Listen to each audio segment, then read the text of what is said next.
بسم اللہ الرحمن الرحیم۔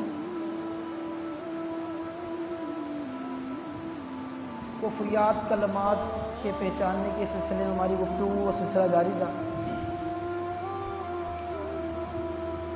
اگر کوئی شخص ایسا جملہ کہتا ہے کہ جس میں فرشتوں کی توہین واضح ہو رہی ہو تو ایسا جملہ کفریہ ہے۔ فرشتوں کی توہین کرنا، ان کی گستاخی کرنا جو ہے کفر ہے، اور ہر وہ جملہ جس میں فرشتوں کی توہین کی جائے اور فرشتوں کی گستاخی کی جائے تو وہ جملہ کفریہ ہے۔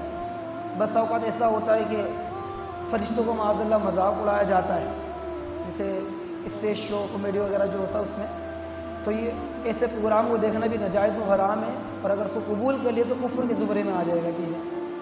اگر کوئی دشمن ہے یا کوئی بس اوقات دوست آپس میں دوسرے سے مذاق کر رہے ہوتے ہیں، کوئی دوست آتا ہے تو کہتے ہیں دیکھو ملک الموت آ گیا ہے، موت کا فرشتہ آ گیا، یا کسی کا چہرہ اگر رنگ دبا ہوا ہے وہ تو منکر نکیر آ گیا، تو ایسا جملہ کہنا کفر ہے۔ اسی طرح قرآن مجید فرقان حمید کی کسی آیت کا عیب لگانا یا کسی آیت کا مذاق اڑانا بھی کفر ہے۔ بسا اوقات ایسا ہوتا ہے کہ کئی لوگ جہالت کی بنا کر ایسا مذاق کرتے ہیں جس میں قرآن مجید فرقان حمید کی آیت کا مذاق ہو رہا ہوتا ہے۔ مثال کے طور پر کسی نے کہا بھائی کہ آپ جماعت کے ساتھ نماز نہیں پڑھتے، تو اس نے کہا بھائی میں جماعت کے ساتھ اس لیے نماز نہیں پڑھتا کہ جماعت سے نماز پڑھنا منع ہے۔ اللہ قرآن میں کہہ رہا ہے کہ ان الصلاۃ تنہا، بے شک نماز تنہا ہے، جبکہ تنہا کا مطلب ہے روکتی ہے۔ آگے ان الصلاۃ تنہا عن الفحشاء والمنکر، بے شک نماز بے حیائی برے کاموں سے روکتی ہے۔ تنہا کا مطلب ہوتا ہے روکنا۔ اب اس کا وہ ظاہری معنی لے رہا ہے جو اس کو سمجھ میں آ رہا ہے کہ بے شک نماز تنہا ہے، اس لیے جماعت کے ساتھ میں نہیں پڑھتا، مذاق اڑا رہا ہے، آیت کا ایک جملہ کفریہ ہے۔ اسی طرح کسی نے داڑھی کیوں نہیں رکھتے، بولتے داڑھی کیوں نہیں رکھتے؟ بھائی قرآن میں کلا سوفا، کلا صاف کرو معاذ اللہ۔ اب دیکھیے کلا سوفا، ہرگز ان قریب تعلمون، تم جان جاؤ گے، اس کا مطلب یہ ہے۔ لیکن کسی والا داڑھی کیوں رکھتے؟ بھائی کلا سوفا، اللہ قرآن میں کلا صاف کرو۔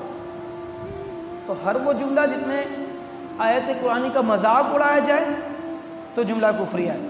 بس آپ کو بچے آپس میں کھیل رہے ہوتے ہیں، اس طرح کا گفتگو کر رہے ہوتے ہیں، بڑوں کو چاہیے وہ سمجھائیں۔ اسی طرح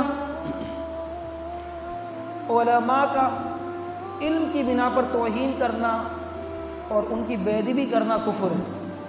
دیکھیں، ایک تو یہ کہ ایک عالم صاحب ہیں، آپ کو پسند نہیں ہے، لیکن علم کی بنا پر نہیں، ذاتی آپ کو ان سے بغض ہے، تو یہ حرام کام ہوا ہے، اور روزے میں شخص سخت گرفت ہے ایسے لوگوں کی۔ لیکن اگر کوئی شخص عالم کی علم کی بنا پہ توہین کرے، اس کو معلوم ہی عالم صاحب ہے، اللہ نے کو قرآن و حدیث کا علم دیا ہے، تو اس کے باوجود بھی ان کی بے ادبی کر رہا ہے، ان کو ڈیگریڈ کر رہا ہے، ان کو بدنام کر رہا ہے، علم کی بنا پہ کر رہا ہے، تو علماء کا علم کی بنا پر گستاخی کرنا، بے ادبی کرنا کفر ہے۔ اللہ تعالیٰ کی بارگاہ میں دعا ہے کہ جو مسئلہ ہم نے سنا اس کو یاد رکھنے کی توفیق عطا فرمائے۔